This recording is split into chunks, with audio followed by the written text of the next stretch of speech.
Let's talk about that, Ms. Williams.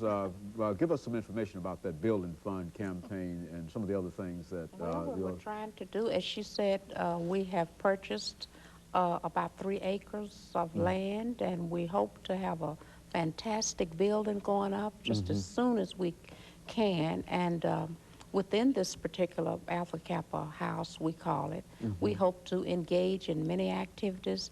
In other words, we may be able to bring our Ivy Academy into the house later on and have these sections, sessions taking place there.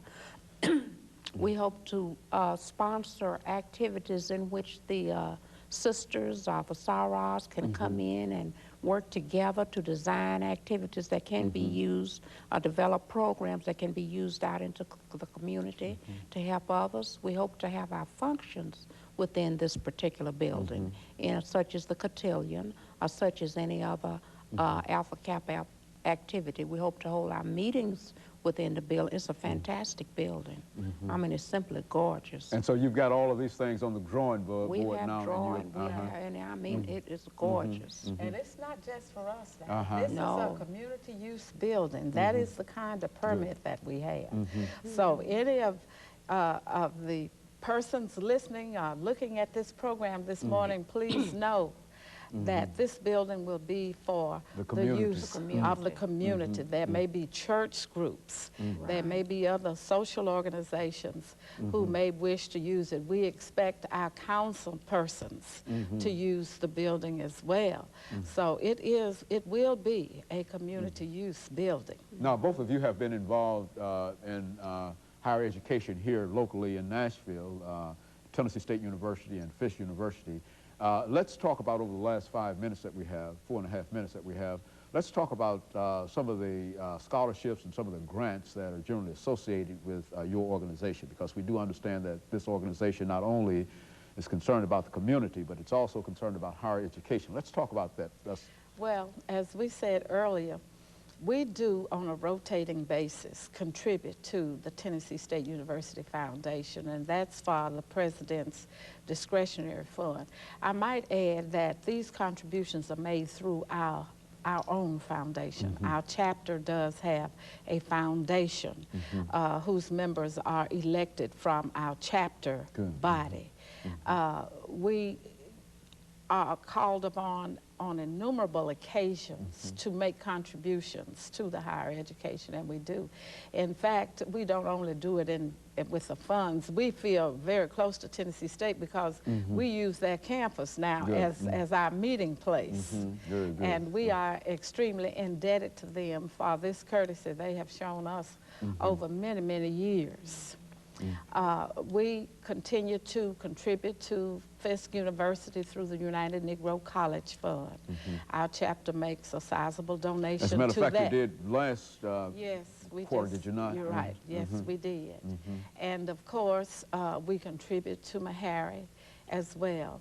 Meharry allows some of our committees to meet there through our members who are on the faculty there, so we do use their building to meet. We had our Founders Day at Fisk University this past year.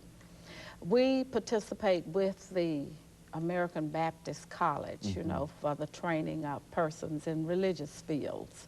We used the World Baptist Center this past couple of times for our cotillion out there, you know. And these are some of the things that we have done with higher education. And I might mention one other thing that we are involved with, some of us in the chapter.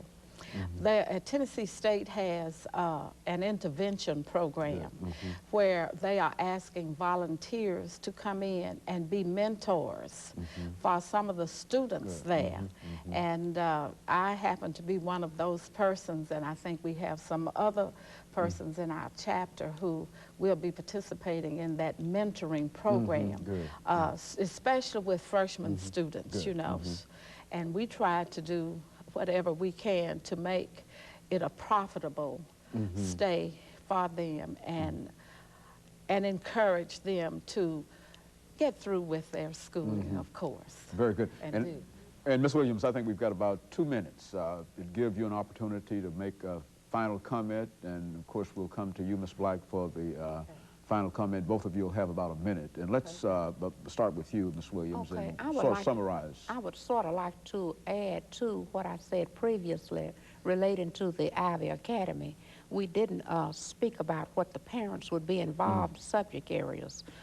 We're going to help them to learn how to work with their children with behavior at home and at school. We're going to help them to work with them also with making choices, you know, dealing with peer pressure, accepting responsibility, developing self-image, learning how to be positive with your child, you know, and accentuate the positive, as they used to say a long time ago, and eliminate the negative. That's one of my main goals. That's one of my assets.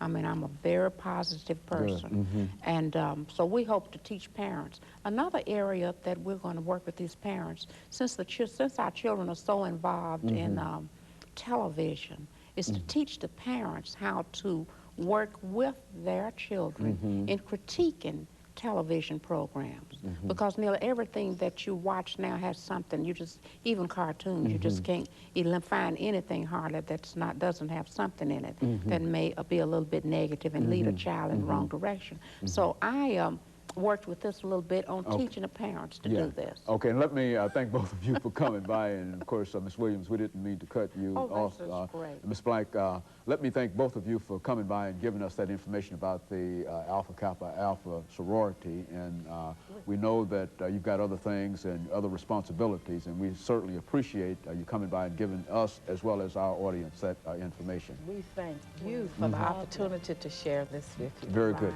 And let me encourage you to tune in again next week for another informative edition of Comics. Thank you and good morning.